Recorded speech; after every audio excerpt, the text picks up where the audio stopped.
Hello नमस्कार, स्वागत है आपका डेली करंट अफेयर्स की क्लास में। अगर आप किसी कॉम्पिटिटिव एग्जाम्स की प्रिपरेशन कर रहे हैं, चाहे सीयूईटी, क्लैट या फिर किसी एंट्रेंस एग्जाम की प्रिपरेशन कर रहे हैं, तो ये क्लास आपके लिए है। इसके अलावा अगर आप एक अवेयर सिटीजन के रूप में चाहते हैं कि डेली की इंपॉर्टेंट खबरें जो हैं वो मिस ना हो, तो ये क्लास आपके लिए। आज हम 4 जून की जो करंट अफेयर्स हैं, इंपॉर्टेंट करंट अफेयर्स, वो कवर करेंगे, जो एग्जामिनेशन पॉइंट ऑफ व्यू के लिए भी बहुत इंपॉर्टेंट है। चलिए स्टार्ट करते हैं। अगर हम 4 जून की बात करते हैं तो हिंदू कैलेंडर के अनुसार ज्येष्ठ कृष्ण पक्ष त्रयोदशी, जो मैं आपको हर एक डेट पे बताता रहता हूं, इस तिथि के बारे में हम पढ़ेंगे कि इस तिथि में जो घटनाएं, महत्वपूर्ण घटनाएं हुई हैं, उसके बारे में हम पढ़ेंगे, राइट। तो फर्स्ट ऑफ ऑल 4 जून किस तरीके के, किस चीज के लिए सेलिब्रेट किया जाता है, अगर हम बात करते हैं तो international day of innocent children victims of aggression. देखिए, लेबनीज वॉर हुआ था जिसमें इजराइल, लेबनान और बाकी पैलेस्टीन के ऊपर अटैक किया था। बहुत सारे मासूम बच्चे भी इसमें मारे गए थे। बच्चे तो इनोसेंट होते ही हैं, इनोसेंट चिल्ड्रन की यहाँ बात हो रही है, और बच्चे मन के भी सच्चे होते हैं। लेकिन जब वॉर होता है या फिर बहुत सारी ऐसी चीजें हैं, मेंटल, फिजिकल, जो अब्यूज किया जाता है बच्चों के साथ, उससे रिलेटेड एक अवेयरनेस प्रोग्राम के रूप में 4 जून को international day of innocent children victims of aggression के रूप में एक 4 जून को माना जाता है। और उस हिसाब से यूनाइटेड नेशन कोशिश करता है कि एक अवेयरनेस लोगों के बीच फैलाई जाए, क्योंकि जो बड़े जिस तरीके का एक सामने पाथ दिखा के जाते हैं, बच्चे उसी चीज को फॉलो कर रहे होते हैं। अगर स्टार्टिंग में ही बच्चों के साथ कुछ गलत हुआ तो ऑब्वियस सी बात है, उनका माइंड सेटअप फ्यूचर के लिए भी उसी तरीके से प्रिपेयर होता है। तो it is very important to take care of the children, right, and aggression को स्टॉप करने की बात कही जाती है। चलिए इंपॉर्टेंट न्यूज पे चलते हैं। उससे पहले एक, जैसा कि मैंने आपको बताया है कि आज जो हम पढ़ने वाले हैं, तो क्या ऐसा और नॉलेज इसमें मिल जाएगा जिसके कारण हमें लगे कि इंपॉर्टेंट है। तो पहली बात, आप इस क्वेश्चन को देखिए और ट्राई करिए कि इसका आंसर करें। अदरवाइज आज की क्लास में हम इस क्वेश्चन का आंसर भी देख लेंगे। Which company recently became the 7th Indian company. अगर मैं यहाँ पे बात करूं तो कंपनी, तो देखिए सारे बैंक्स के नाम है, तो यहाँ पे कंपनी की जगह आप बैंक भी कह सकते हैं, ठीक है। Which bank recently became the 7th Indian company bank to market capitalisation of more than ₹8 lakh crore. कौन सा ऐसा बैंक है जिसका मार्केट कैपिटलाइजेशन जो है अभी रिसेंटली 8 लाख करोड़ को क्रॉस किया है, ठीक है। अब अगर आंसर नहीं पता है कोई बात नहीं, अभी आज के इस क्लास में हम इस आंसर को भी ढूंढ लेंगे। तो पहला news, first news, it is about women's empowerment की हम बात करते हैं। तो मैक्सिको से पहली बार मैक्सिको के अंदर एक फीमेल प्रेसिडेंट जो है वो इलेक्ट हुई हैं। Mexico elects Claudia Sheinbaum. It might be possible कि प्रोनाउंसिएशन करेक्ट ना हो, but Claudia Sheinbaum as its first women president, right. तो अभी रिसेंटली मैक्सिको के इलेक्शन हुए थे। इलेक्शन अपने आप में हिस्टोरिकल भी रहा, इसलिए रहा क्योंकि इन्होंने जिस पर्टिकुलर गैप के साथ इस इलेक्शन को जीता है, वो एक बहुत बड़ी जीत थी इनके लिए। So Mexico projected presidential winner Claudia Sheinbaum will become the first women president in the country 200 years हिस्ट्री। 200 सालों के इतिहास में पहली बार हमें फर्स्ट वुमेन प्रेसिडेंट देखने को मिल रही है मैक्सिको के इतिहास की अगर हम बात करते हैं तो। Mexican election commission provisional result show that Claudia Sheinbaum has pulled away from her closest presidential competitors. मतलब एक तरह से जो इनके सबसे क्लोजेस्ट प्रेसिडेंशियल कॉम्पिटिटर थी, उनसे बहुत ज्यादा वोटों के डिफरेंस से ये इलेक्शन जीती हैं। एंड्रेस मैनुअल लोपेज ओब्रेडोर, जो कि पहले प्रेसिडेंट हैं, द प्रेसिडेंट ऑफ मैक्सिको, आज के प्रेजेंट टाइम में जो प्रेसिडेंट है, and Claudia Sheinbaum mentor congratulated Claudia on her win. इन दोनों ने इनकी जीत पे इनको कांग्रेचुलेट किया। अब आप कहेंगे कि अभी भी प्रेसिडेंट ओब्रेडोर है। बिल्कुल, ओब्रेडोर अभी भी प्रेसिडेंट है, क्योंकि एक टेन्योर होता है मैक्सिको के अंदर, 6 साल का टेन्योर होता है एक पर्टिकुलर प्रेसिडेंट के लिए, और एक प्रेसिडेंट, एक आदमी एक बार ही केवल प्रेसिडेंट बन सकता है, ठीक है। On June 2, 2024 elections were conducted in Mexico to choose a new president as well as representative for more than 20,000 position। तो यहाँ पे लेजिस्लेटिव इलेक्शंस भी हुए हैं, साथ में चैम्बर्स, ठीक है, चैम्बर्स, जैसे कि वहां की पार्लियामेंट डिवाइडेड है उस हिसाब से उसके लिए भी इलेक्शन हुए हैं। So lower and senate houses, जिसको चैम्बर भी कहते हैं, और सीनेट हाउस हैं of the Mexican parliament as well as regional and local administration, इन सभी लगभग ऐसे 20,000 पोजीशंस के लिए ये इलेक्शन हुआ। She will be sworn in as president of Mexico on 1st October 2024. तो जो पिछले प्रेसिडेंट, जो कि अभी प्रेजेंट में प्रेसिडेंट हैं ओब्राडोर, उनका टेन्योर 1 अक्टूबर 2024 को कंप्लीट हो जाएगा और ये 1 अक्टूबर से फिर प्रेसिडेंट बन जाएंगी। There were 3 contenders running for the presidency of Mexico. 3 candidates were identified. 3 contenders थे जो बिल्कुल इस दौड़ में सबसे आगे चल रहे थे। Xochitl Galvez from the opposition party, Jorge Alvarez Maynez एक मेल है, and Claudia Sheinbaum from the ruling Morena party. तो अब यहाँ पे इंपॉर्टेंट हो जाता है कि क्लॉडिया शिबॉम जो है, इनकी पार्टी कौन सी है? इनकी पार्टी का नाम है मोरेना पार्टी। तो मैक्सिको में नॉर्मली मैंने चीज फाइंड आउट किया कि पार्टीज के नाम थोड़ा जो शॉर्ट में लिखते हैं वो उल्टा चलता है। मोरेना मतलब national regenerational movement, regeneration movement, national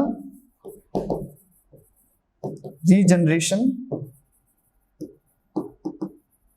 movement, ये इस पार्टी का नाम है, right. Now Claudia Sheinbaum and Zotil Galvez, the principal opposition party supported by the PRI. PRI again जो principal oppositional party है, Institutional Revolutionary Party, इसका नाम है Institutional Revolutionary Party, which has controlled Mexico for 71 years, fought each other. लगभग PRI ने पूरी तरीके से 71 साल से मैक्सिको को कंट्रोल करके रखा हुआ था। इन लोगों में ये फाइट थी इलेक्शन में। And Sheinbaum received between 58.3% and 60.7% of the vote, इतना टोटल वोट शेयर इनको मिला। वहीं पे जोटिल गैल्वेज को मिला 26.6% एंड 28.6%। तो आप समझ सकते हैं द डिफरेंस, गैप जो था वोट का वो बहुत ज्यादा था। एंड जॉर्ज अल्वेज मैनिज जो थी 9.9 और 10.8% मिला according to the National Electoral Institute of Mexico. Additionally, a majority of seats in each of the 2 chambers, Congress Mexican parliament की अगर दोनों चैम्बर्स की हम बात करते हैं तो are anticipated for Sheinbaum's Morena party की मेजोरिटी ऑफ द सीट्स जो हैं Sheinbaum's मोरेना पार्टी को ही मिला है, Sheinbaum की मोरेना पार्टी को, ठीक है। तो पार्टी का नाम याद रखना जरूरी हो जाता है। अब सिंस मैक्सिको इलेक्शन की बात आई है तो थोड़ा बहुत मैक्सिको के बारे में भी जान लेते हैं। मैक्सिको एक फेडरल कंट्री है, फेडरलिज्म मतलब जहां पावर डिवाइडेड होता है between the states with 31 states. तो कितने स्टेट्स हैं? 31 स्टेट्स हैं। According to the Mexican constitution of 1917, the president is the head of the executive. वहां पे एग्जीक्यूटिव का हेड कौन होता है? प्रेसिडेंट होते हैं, ठीक है। President is directly elected by the people. अब यहाँ पे इलेक्शन डायरेक्ट होते हैं, हमारे यहाँ इलेक्शन जो होते हैं proportional representation for by the single transferable vote. हमारे यहाँ जो इलेक्शन होता है वो प्रोपोर्शनल रिप्रेजेंटेशन पे होता है, ठीक है।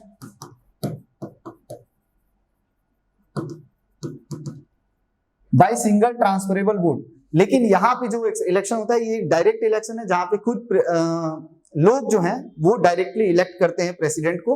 और कितने टाइम के लिए? 6 ईयर का टर्म होता है। एक बार जो प्रेसिडेंट बन गया, a person can become president only once in Mexico, कि केवल एक बार के लिए ही वो प्रेसिडेंट बन सकते हैं, दोबारा वो इलेक्शन में पार्टिसिपेट नहीं करेंगे। Mexico official name is United Mexican states. अगर आप आज तक मैक्सिको का नाम जानते थे तो मैक्सिको का नाम ऑफिशियल है United Mexican state. Although it is located in north America, north America के होने के बावजूद भी ये कंसिडर किया जाता है लैटिन अमेरिका कहा जाता है। लैटिन अमेरिका मतलब पोर्तुगीज, फ्रांस, ये जो लैंग्वेज थे लैटिन लैंग्वेज जहां से निकली, उसके लिए कारण इस पर्टिकुलर कंट्री को भी लैटिन, क्योंकि majority of the people speak Latin language, तो मैक्सिको की बात करते हैं, इसलिए लैटिन अमेरिका के अमेरिका का ही एक पार्ट है। Country has the largest Spanish speaking population in the world. सबसे ज्यादा यहाँ पे स्पेनिश बोलने वाले लोग हैं। It's capital Mexico city is one of the most, ये चीज ध्यान में रखिए, स्पेन में नहीं बल्कि मैक्सिको में सबसे ज्यादा स्पेनिश बोलने वाले लोग आपको मिलेंगे। कैपिटल क्या है मैक्सिको का? Mexico city. It is one of the most populated city in the world. And also currency क्या है? मैक्सिकन पीसो। जैसे कि हम जानते हैं कि जो भी देश न्यूज में होता है उसकी करेंसी, उसका कैपिटल, उसके president, head of the states नाम याद होना चाहिए। प्रेसिडेंट है मैनुअल लोपेज ओब्राडोर, प्रेजेंट में 1 अक्टूबर से हो जाएंगी 2024 से जो है आपको देखने को मिलेगा। कौन? अभी मैंने आपको बताया, कमेंट बॉक्स में एक बार उनका नाम लिख के बताइए। आइसलैंड इलेक्ट्स बिजनेस वुमेन हाला तामसुरदोतिर एज प्रेसिडेंट। नाम जो होते हैं काफी कॉन्फ्लिक्स हो जाते हैं, समटाइम्स इट हैपेंस कि प्रॉपर प्रोनाउंसिएशन ना हो, बट फिर भी मैं कहूंगा एक बार फिर से, हमने वहां पे भी देखा, यहाँ पे भी एक वुमेन प्रेसिडेंट के इलेक्शन देखने को मिल रहा है। तो ये एक बिजनेस वुमेन है, इनका नाम है हाला तवेस्दोतीर, जो कि प्रेसिडेंट के रूप में इलेक्ट हुई हैं, कहाँ पे, आइसलैंड से, ठीक है। A businesswoman and investor has won Iceland presidential election, topping a crowded field of candidates in which the top 3 finishers were women, country's national broadcast service reported। ठीक है, कि जो इसमें टॉप 3 कैंडिडेट्स थी ना, इसमें भी वुमेन्स जो थी वो थी टॉप 3 कंटेंडर में। तो वुमेन एम्पावरमेंट देखने को मिल रहा है हर जगह, वेस्टर्न वर्ल्ड है ये सब कुछ, तो वेस्टर्न वर्ल्ड में तो और भी ज्यादा देखने को मिल रहा है। अब she will be sworn in on 1st August 2024 and replace the incumbent president Guana Jonassen, जो आज के टाइम में वहां के प्रेसिडेंट हैं, इनको ये रिप्लेस करेंगे, ठीक है, 1 अगस्त 2024 को। President of Iceland has a term of 4 years. तो आपने मैक्सिको के प्रेसिडेंट का टेन्योर देखा 6 इयर्स, आइसलैंड के प्रेसिडेंट का टेन्योर होता है 4 इयर्स, ठीक है। A presidential election was held in Iceland on 1st June 2024 and the president is elected directly by the people। President लोगों के द्वारा डायरेक्ट इलेक्ट किए जाते हैं। अगेन बहुत ही इंटरेस्टिंग इलेक्शन होते हैं यहाँ पे। होता क्या है इसमें कि जैसे पूरे वोटिंग होती है, लोग एक पर्टिकुलर जो वहाँ की ऑफिशियल साइट है उसके ऊपर इलेक्ट करते हैं। अगर क्या कोई भी मैक्सिको का प्रेसिडेंट बन सकता है, तो इस तरीके से कॉन्सेप्ट है कि बन सकते हैं, लेकिन हाँ मैक्सिको का सिटीजन होना कंपलसरी है और प्लस 35 इयर्स का एज होना कंपलसरी है, ठीक है। 35 इयर्स की एज होनी चाहिए, मैक्सिकन सिटीजनशिप होनी चाहिए। उसके अलावा अगर आपके पास 1500 लगभग लोगों का, 1500 लोगों का एग्रीमेंट मिला, एक तरह से हम कह सकते हैं कि 1500 लोग जो हैं आपके लिए अगर वोट करते हैं तो डेफिनेटली आप इलेक्शन में पार्टिसिपेट करने के लिए हो जाते हैं, और उसके बाद फिर इलेक्शन जब होता है तो उसमें फिर आपको वोट करेंगे तो डेफिनेटली आप प्रेसिडेंट बन सकते हैं मैक्सिको के। Iceland is a parliamentary democracy and the post of president is largely ceremonial. तो एक चीज ध्यान में रखना है, आइसलैंड में पार्लियामेंट्री डेमोक्रेसी है और जो पोस्ट है प्रेसिडेंट की वो सेरेमोनियल है। जैसे कि इंडिया के अंदर जो पोस्ट है वो नॉमिनल पोस्ट, मतलब एग्जीक्यूटिव हेड हमारे प्रेसिडेंट होते हैं, लेकिन रियल एग्जीक्यूटिव जो है वो है हमारे प्राइम मिनिस्टर। तो यहाँ पे भी सेरेमोनियल हेड के रूप में है ये president. The real executive power is exercised by the prime minister who heads the council of minister. Contest was mainly between businesswoman Halla Tomasdottir and former prime minister Katrin Jakobsdottir, इनके बीच ये competition था। And Arctic and energy scholar Halla Hrund लगादोतीर ये भी इसमें शामिल थे। तीनों के बीच काफी कंपटीशन हुआ और देखने को मिला कि तवेस्दोतीर जो है वो जीत जाती हैं, ठीक है। Any eligible citizen of Iceland endorse by at least 1500, अगर उनको इंडोर्समेंट मिल जाता है 1500 वोट, जैसा मैंने आपको बताया, तो फिर वो स्टैंड हो सकती हैं फॉर प्रेसिडेंशियल इलेक्शन, और उसके बाद फिर से वोटिंग होती है लोगों के द्वारा, और जो सबसे ज्यादा वोट पाता है वो जीत जाता है। In the result declare Tomasdottir won the election with 34.3% of votes, defeating former prime minister Katrin Jacques-Tyr who got 25.2% vote. Iceland, a European country with a population of about 3,80,000, has been dominated by women in politics, कि normally यहाँ पे women politics को dominate करती हैं। First women to be elected president in the world was from Iceland. पहली women जो president के लिए इलेक्ट हुई दुनिया में अगर देखा जाए तो वो वुमेन कहां से थी, आइसलैंड से। ये चीज ध्यान में रखना है, first women to be elected president in the world. In 1980 Vigdis फिनोल्फी was elected as the first women president. यहाँ पे आप देख सकते हैं 1980 में विग्दिस फिनोल्फी, ठीक है, was elected as the first president and held the post for 4 consecutive terms. With her retirement in 1996, Zona Simtoyar became Iceland's first woman prime minister and the world's first openly gay head of the government in 2019. ठीक है, तो गे head के रूप में भी अगर देखा जाए तो यहाँ पे नाम है Johanna Sigurdardottir. I am not able to pronounce it correctly, ठीक है, लेकिन she became the first Iceland first woman prime minister and the world's first openly gay head of the government in 2019, ठीक है। थोड़ा बहुत आइसलैंड के बारे में भी डिस्कस कर लेते हैं। अगर आप देखें यूरोप का मैप, तो ये नॉर्डिक कंट्रीज कहलाती हैं। नॉर्डिक सी के पास जो है Norway, Finland, Sweden, Denmark and one of the most developed countries में से एक है। उसमें से एक रीजन ये भी हो जाता है कि वर्ल्ड हैप्पीनेस इंडेक्स में भी इन कंट्रीज का नाम सबसे ऊपर होता है कि इन कंट्रीज की पॉपुलेशन कम है और वेल डेवलप्ड एक एडमिनिस्ट्रेशन है, डेमोक्रेसी है यहाँ पे, और रिसोर्सेस अच्छा खासा अवेलेबल है। ठीक है। The Althing Iceland 63 member parliament, not Atlantic, Althing Iceland 63 member parliament is a parliamentary democracy founded in 930 AD. It is among the world's oldest national parliament. दुनिया के oldest national parliament में से एक है। And the legislature is unicameral, मतलब यहाँ पे जैसे हमारे यहाँ राज्यसभा लोकसभा है वैसे नहीं है, इसको Althing कहते हैं, यूनिकैमरल है, सिर्फ एक सिंगल हाउस है and has a 4-year tenure. In 1960 Shri मावो बंदरनाइके, ये एक एडिशनल इंफॉर्मेशन इसमें ऐड कर दिया गया है कि जब अभी आपने देखा कि first women as a president, फिर आपने देखा फर्स्ट वुमेन आइसलैंड से जो गे प्रेसिडेंट के रूप में देखने को मिला। यहाँ पे Sirimavo Bandaranaike of Sri Lanka was elected as the first female prime minister in history. ये प्राइम मिनिस्टर की बात कर रहे हैं कि 1960 में, इस नाम को याद रखना है कि ये फर्स्ट फीमेल प्राइम मिनिस्टर है all over the world, first female prime minister है। कहां से? श्रीलंका से। Iceland is an island country situated in the North Atlantic Ocean. The country does not have a defence force. बड़ी चीज ये है Iceland के बारे में कि खुद का अपना डिफेंस फोर्स नहीं है। ये सारी कंट्रीज जो हैं इन्होंने नेटो को ज्वाइन किया हुआ है, नॉर्थ अटलांटिक ट्रीटी ऑर्गेनाइजेशन। ठीक है, आपको पता है यूएसए इसको हेड करता है और इनमें से किसी देश पे अगर अटैक हुआ तो ऐसा माना जाता है कि ये सभी देश मान के चलते हैं कि इनके ऊपर अटैक हुआ है और रिटेलिएट करेंगे, राइट। तो it is member of the United State led military bloc, North Atlantic Treaty Organization. Iceland is a Nordic country. Nordic countries are geographical and cultural group, जो कि आप ये सभी कंट्रीज देख सकते हैं, इसलिए इसको नॉर्डिक कंट्रीज कहलाते हैं। आइसलैंड के कैपिटल की हम बात करते हैं तो रीकजैकविक जो है इसका कैपिटल है, करेंसी है क्रोना एंड प्राइम मिनिस्टर है कैटरीन जैकोबोस्थॉय, राइट। सो कुछ नाम थोड़े टिपिकल हो गए but also it is very knowledgeable point of view से बहुत ज्यादा जरूरी है। आई होप ये करंट अफेयर आपको समझ में आ गया होगा, याद हो जाएगी। इसमें जो जीके है वो याद करना जरूरी है। SBI surges to become 7th Indian listed company. If you remember in the starting I asked you a question और उस क्वेश्चन का आंसर ये है कि SBI जो है 7th Indian listed company with ₹8 lakh crore market capitalisation. Listed company वो होती हैं जिनका शेयर मार्केट में एक बहुत बड़ा दबदबा होता है, नाम पहचान होता है, ठीक है। तो लगभग 8 लाख करोड़ मार्केट कैपिटलाइजेशन के साथ 7th इंडियन लिस्टेड कंपनी बन चुकी है SBI।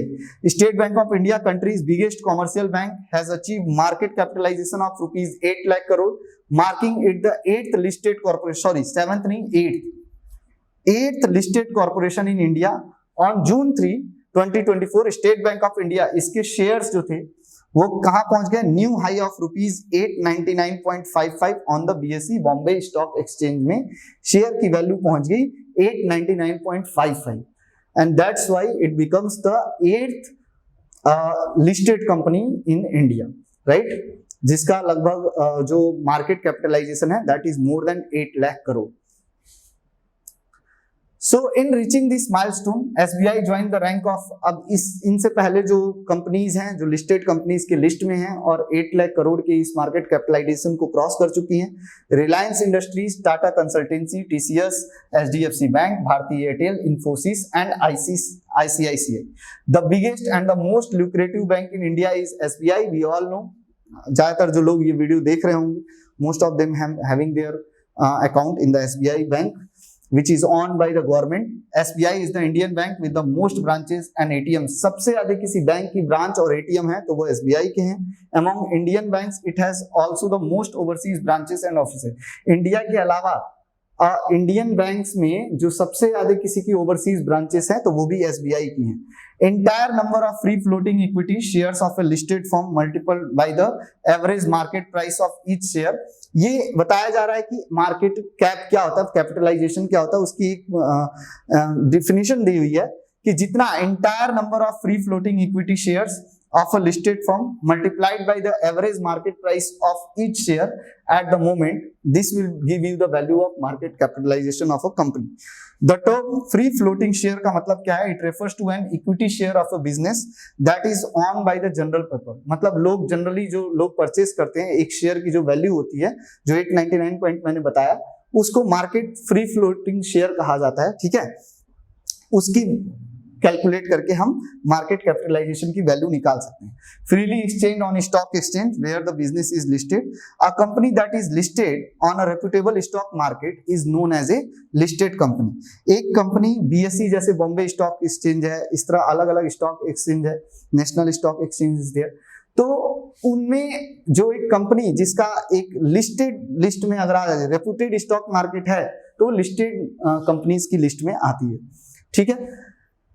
State Bank of India, already बहुत सारी इंफॉर्मेशन हमने देख लिया, लेकिन स्टेट बैंक ऑफ इंडिया की एक हिस्ट्री रही है जहां से वो बाद में जाके स्टेट बैंक ऑफ इंडिया बना। सबसे पहले बात करते हैं, bank of Calcutta was founded in Calcutta 1896 and that is when the State Bank of India first came into existence. Later in 1806 bank changed its name, उस बैंक का नाम पड़ गया बैंक ऑफ बंगाल। फिर bank of Madras was founded in 1843। तो पहले कलकत्ता, मद्रास और बॉम्बे, इन तीनों से नाम से आपको याद होती हैं ब्रिटिश प्रेसिडेंसीज, राइट। तो ये उसी का पार्ट था। Whereas the Bank of Bombay was founded in 1840 following a merger of 3 presidency, तीनों प्रेसिडेंसी को मर्ज करके इंपेरियल बैंक ऑफ इंडिया बनाया गया 1921 में, ठीक है। The Indian government establish the all India rural credit survey committee, उसके बाद जिसको गोर वाला कमिटी बताया जाता है, तो 1951 में व्हेन इंडिया गॉट इंडिपेंडेंस और पहली बार कॉन्स्टिट्यूशन को जब अडॉप्ट किया गया, तो उसके बाद इंडियन गवर्नमेंट ने एक गोर वाला कमिटी बनाई जिन्होंने बैंक्स को लेके सारी स्टडी सर्वे वगैरह किया, and it was suggested that the foreign owned Imperial bank be nationalised, कि जो विदेशी तरीके से इंपेरियल बैंक ऑन किए जा रहे हैं उनको नेशनलाइज करने की जरूरत है, यानी गवर्नमेंट को अपने कंट्रोल में लेने की जरूरत है, ठीक है। So the imperial bank of India was nationalised by the Indian government when the state Bank of India act of 1955 was passed. तो फाइनली इस इंपेरियल बैंक ऑफ इंडिया को इंडियन गवर्नमेंट ने अब एक्वायर किया, और उसके बाद state Bank of India act पास हुआ 1955 में। Currently the government of India hold 57.6% share. तो अगर कोई बैंक नेशनलाइज्ड है तो इसका मतलब ज्यादा शेयर उस बैंक के ही गवर्नमेंट के होंगे उसमें। तो 57.6% शेयर जो है एसबीआई का, वो इंडियन गवर्नमेंट के पास है। हेडक्वार्टर कहाँ है? मुंबई, महाराष्ट्र में।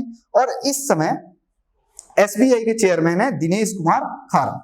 चलिए अगले न्यूज पे चलते हैं। Hyderabad belongs to Telangana only, no longer capital of Andhra Pradesh. Interesting. इससे पहले अगर आपको पता होना चाहिए कि तेलंगाना जो सबसे न्यूएस्ट हमारा स्टेट बना था, ठीक है, 2014 में तेलंगाना को उसमें से जो हैदराबाद है इसको दोनों का कैपिटल बना दिया गया था, ठीक है, तेलंगाना का as well as Andhra Pradesh का। So on June 2, 2024 Hyderabad formally loses its status as the joint capital of Telangana and Andhra Pradesh, की इसको ज्वाइंट कैपिटल बनाया गया था हैदराबाद को 2 जून 2014 को। और 10 साल के लिए ये कहा गया था कि 10 साल के बाद आंध्र प्रदेश और तेलंगाना के अपने अलग अलग क्या होंगे? कैपिटल होंगे। So Hyderabad was designated as the joint capital of Andhra Pradesh and the recently formed state of Telangana for a 10 years period on June 2, and in 2014 Telangana emerged as 29th state, ठीक है। ये तो हमें पता है कि आंध्र प्रदेश को divide करके तेलंगाना को 29वां स्टेट बना दिया गया था। अब मेरा क्वेश्चन ये है कि क्या currently how many states are there in India? बहुत easy question. Currently how many states are there in India? और इसी के साथ यूटीज भी बता दीजिए कितने हैं। इतना easy question, right down in your comment box. The Andhra Pradesh reorganisation act 2014 which was approved by the parliament in accordance with article 3। Article 3 में स्टेट रिफॉर्मेशन की बात कही जाती है। तो आंध्र प्रदेश रीऑर्गेनाइजेशन एक्ट 2014 में बनाया गया, पार्लियामेंट में पास किया गया था, और यहाँ पे स्टैब्लिशमेंट हुआ किसका? तेलंगाना का। तेलंगाना वाज ग्रांटेड हैदराबाद दिया गया, ज्वाइंट तरीके से कैपिटल शेयर किया गया कंबाइंड विद आंध्र प्रदेश इस ऑर्डिनेंस के अंदर, ठीक है। Hyderabad would serve as both states common capital for 10 years, जो कि जून 2, 2014 से स्टार्ट हुआ था, और 10 साल पूरे हो जाएंगे आपके जून 2, 2024 में। तो इसके 10 साल कंप्लीट होने के बाद, अच्छा ये कौन से सेक्शन के तहत इसको बनाया गया था? According to section 5 of the Andhra Pradesh reorganisation act 2014, उसमें ये लिखा हुआ है कि 10 साल के लिए दोनों स्टेट का कैपिटल रहेगा, ठीक है, joint capital. According to section 5 Clause 2 of the legislation, Hyderabad would become the only capital of Telangana and Andhra Pradesh will establish a new capital. और उसके बाद उसी में लिख दिया गया था कि हैदराबाद जो होगा वो तेलंगाना का कैपिटल होगा और आंध्र प्रदेश को अपना कैपिटल बनाना होगा, ठीक है। So after the passage of Andhra Pradesh Reorganization Act 2014, Union Minister of Home Affairs appointed a committee. उन्होंने फिर क्या किया? आंध्र प्रदेश भी कहा कि हमें फिर अपना स्टेट ढूंढना, अपना कैपिटल ढूंढना है, तो इन्होंने एक कमिटी अपॉइंट की, study the alternative for a new capital for the state of Andhra Pradesh. So the committee was headed by K C. Sivaramakrishnan. इन्होंने इस कमिटी को हेड किया कि नया कैपिटल कौन होगा आंध्र प्रदेश का। द कमिटी सजेस्टेड अमरावती, और इसमें निकल के आया सजेशन में Amravati will be the new capital of Andhra Pradesh. Accepting the committee's recommendation, the Andhra Pradesh Legislative Assembly passed the Andhra Pradesh Capital Region Development Authority Act. Committee के रिकमेंडेशन को accept करते हुए फिर आंध्र प्रदेश की गवर्नमेंट ने 2014 में ये एक्ट पास किया, which made Amravati the new capital of Andhra Pradesh. तब अमरावती को नया कैपिटल बना दिया गया। लेकिन कहानी यहाँ खत्म नहीं होती है, कहानी अभी और बाकी है। At this time, Chandrababu Naidu Telugu Desam Party was in power in the state. Chandrababu Naidu की तेलुगु देशम पार्टी स्टेट में पावर में थी। अभी रिसेंटली अगर हम जब बात कर रहे हैं, ठीक है, इलेक्शन है, इलेक्शन में रिजल्ट निकल के आएगा, बहुत चांसेस है चंद्रबाबू नायडू जीत जाएंगे, ठीक है। इन 2019 Jagan Mohan Reddy government came into power. फिर जगन मोहन रेड्डी की गवर्नमेंट आती है पावर में 2019 में। Andhra assembly repealed the Andhra Pradesh capital region development authority है, और उन्होंने क्या किया? सरकार बदली, उन्होंने फिर ये एक्ट भी बदल दिया, ठीक है, रिपील कर दिया। And passed the AP Decentralization Inclusive Development of All Regions Bill 2020, और एक नया बिल पास किया। इसमें इन्होंने ये रिकमेंडेशन दिया कि क्यों ना 2-3 कैपिटल बना दिए जाए, एक इकोनॉमिक कैपिटल बना दिया जाए, एग्जीक्यूटिव कैपिटल बना दिया जाए, जुडिशियल कैपिटल बना दिया जाए। और इस तरह क्या होगा कि अगर कैपिटल का एक बहुत बड़ा इंपॉर्टेंस होता है किसी भी स्टेट के अंदर। जो कैपिटल होता है स्टेट का, उसमें मेनली जितने भी गवर्नमेंट के ऑफिसेस होते हैं, इंपॉर्टेंट ऑफिसेस, वो लोकेटेड होते हैं, वहीं से गवर्नमेंट चीजों को हैंडल कर रही होती है। वहां पे आप देखेंगे इकोनॉमी और वहां की जो चीजें हैं वो ज्यादा स्टैंडर्ड मिलेंगी आपको, ठीक है। So the bill proposed Visakhapatnam as the executive capital, Andhra Pradesh Amaravati as its legislative capital and Kurnool as judicial capital. इस बिल में क्या किया गया? 3 कैपिटल बनाए गए, विशाखापट्टनम को एग्जीक्यूटिव कैपिटल, अमरावती को लेजिस्लेटिव कैपिटल और कर्नूल को जुडिशियल कैपिटल बना दिया गया। So according to the government, the reason for having 3 separate capital, government का कहना ये था कि it will allow the development of several regions of the state and promote inclusive development, कि इससे क्या होगा, अगर सभी को कैपिटल का दर्जा मिलेगा तो सब जगह पे डेवलपमेंट होगा और इंक्लूसिव डेवलपमेंट को बढ़ावा मिलेगा, ठीक है, कि सबको एक साथ लेके चल रहे हैं। फिर क्या हुआ? किसी ने PIL डाल दिया एंड हाई कोर्ट में किसी ने चैलेंज कर दिया इस चीज को लेके, because Andhra Pradesh has only 1 capital according to the Andhra Pradesh reorganisation act of 2014, high court rule 2022 that it was unconstitutional. क्योंकि पहले से 2014 में जब आंध्र प्रदेश रीऑर्गेनाइजेशन एक्ट बना था तो उसमें बात हुई थी कि आंध्र प्रदेश का एक कैपिटल होगा, और इसी चीज को ध्यान में रखते हुए हाईकोर्ट ने इस बात को खत्म कर दिया कि 3 कैपिटल नहीं हो सकते हैं 2022 के अंदर। The government was given a 6 month deadline, और उसके बाद 6 महीने की डेडलाइन दी गई गवर्नमेंट को और अमरावती को कैपिटल बनाने के लिए। The case is pending at the supreme court after the Andhra Pradesh government filed an appeal against the high court ruling. High court ruling को लेकर आंध्र प्रदेश ने एक केस फाइल किया है। इलेक्शन हो रहे हैं, इलेक्शन में रिजल्ट निकल के आएगा। अगर गलती से टीडीपी फिर से जीत जाती है, तेलुगु देशम पार्टी, तो फिर फायदा किसको होगा? फायदा क्या, फिर हम सोच सकते हैं, एक अनुमान लगा सकते हैं कि शायद अमरावती ही आंध्र प्रदेश की कैपिटल बनेगी। नहीं तो जो आगे होगा मैं यहाँ हूँ आपको बताने के लिए, ठीक है। Kedar Jadhav announces retirement from all forms of cricket. अगर आप देखेंगे तो क्रिकेट में 2 खिलाड़ियों ने रिटायरमेंट लिया अगर देखा जाए तो, उसमें से एक है Kedar Jadhav, 39-year-old former Indian cricketer, retirement from all cricket related activities. Is the second former cricket player from India to declare the retirement. इसके अलावा किसने डिक्लेयर किया है? इंडियन प्रीमियर लीग में प्लेयर थे दिनेश कार्तिक, इन्होंने भी, बहुत फेमस प्लेयर है Dinesh Karthik, former wicket keeper batsman of RCB as well as India के लिए भी खेल चुके हैं। तो इन्होंने भी रिटायरमेंट कर दिया, मतलब डिक्लेयर कर दिया कि मैं भी रिटायर हो जाऊंगा, और साथ रिटायर हो भी गए। आईपीएल के बाद ये रिटायर हो गए हैं, केदार जाधव रिटायर हो गए हैं। Last time Kedar Jadhav played and one day international against New Zealand कब खेला था इन्होंने? 2020 में 8 फरवरी ऑकलैंड के अंदर। एंड जाधव जो थे, केदार जाधव 2019 वर्ल्ड कप के भी मेंबर थे। इसी तरह दिनेश कार्तिक भी वर्ल्ड कप मेंबर रह चुके हैं। 2014 during a one day international held in Ranchi Jharkhand against Sri Lanka, Kedar Jadhav ने वहां से अपना डेब्यू किया था, ठीक है। और Kedar Jadhav was an off spinner, एक ऑफ स्पिनर थे, मिडिल ऑर्डर बैट्समैन भी थे। इसके अलावा अगर बात करें test match, one day match, T20 ये खेल चुके हैं इंडिया के लिए। इन 73rd वनडे इंटरनेशनल केदार अमेस्ट इतने सारे रन्स तब तक इन्होंने बना लिए थे, ठीक है। Domestic cricket he played for Maharashtra, 87 first class game इन्होंने खेला है वहां पे, 6100 रन भी हैं। IPL started with Delhi Daredevils, और फिर ये सारी इंफॉर्मेशन केदार जाधव के बारे में है कि वो रिटायरमेंट ले रहे हैं, ठीक है। अब यहाँ पे जो है आज के जो इंपॉर्टेंट करंट अफेयर्स थे वो कंप्लीट हो जाते हैं, और कुछ क्वेश्चन हम प्रैक्टिस कर लेते हैं जिससे एक रिवीजन भी हो जाएगा। जल्दी से कर लेते हैं, जैसे जैसे मैं क्वेश्चन पूछा जाता हूँ आप कमेंट बॉक्स में आंसर करिए। Who has been elected as the first women president of Mexico? ठीक है, Claudia Sheinbaum. Next, what is the term of the president of Mexico? क्या टर्म टेन्योर होता है? दो प्रेसिडेंट के बारे में हमने पढ़ा आज के करंट अफेयर्स में, ठीक है। 6 साल का टेन्योर होता है। Which country has the largest Spanish speaking country in the world? Spain नहीं है इसमें, ठीक है। Right answer is yes, Mexico is the right answer. Who has been elected as the president of Iceland? Iceland की president किसको elect किया गया है?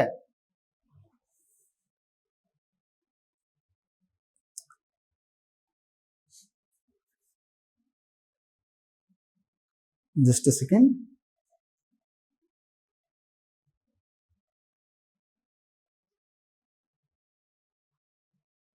हाँ, हाला थॉम्सडोयर, ठीक है।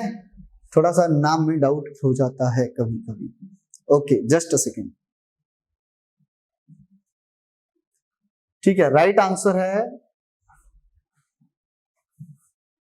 Halla Tomasdottir. Okay, next, Iceland is situated in which ocean? ठीक है, North Atlantic ocean.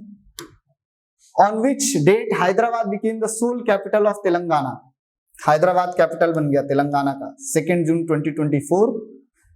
Kedar Jadhav किस पर्टिकुलर रिटायर्ड हो रहे हैं, किस स्पोर्ट से बिलोंग करते हैं? क्रिकेट से बिलोंग करते हैं, ठीक है। And there are some self research questions also जिसको आप पढ़ सकते हैं, डेफिनेटली आपके लिए काफी हेल्पफुल रहेंगे। सेंट्रल कंज्यूमर प्रोटेक्शन अथॉरिटी क्या है, अग्निपथ स्कीम के बारे में जो कि बार बार न्यूज में रहता भी है। इस बार जो इलेक्शन हो रहे हैं इसमें भी बार बार ये आया है ये चीज कि ऑपोजिशन कह रहा है कि हम इसको खत्म कर देंगे। What is the square kilometre array project, ये क्या है? Education institution granted minority status in India, तो कैसे? And strategic importance of Red Sea, Red Sea के क्या स्ट्रेटेजिक इंपॉर्टेंस है? So I hope this particular current affair is helpful for you. Knowledge point of view से भी मिलते हैं next class में, तब तक के लिए बाय बाय एवरीवन।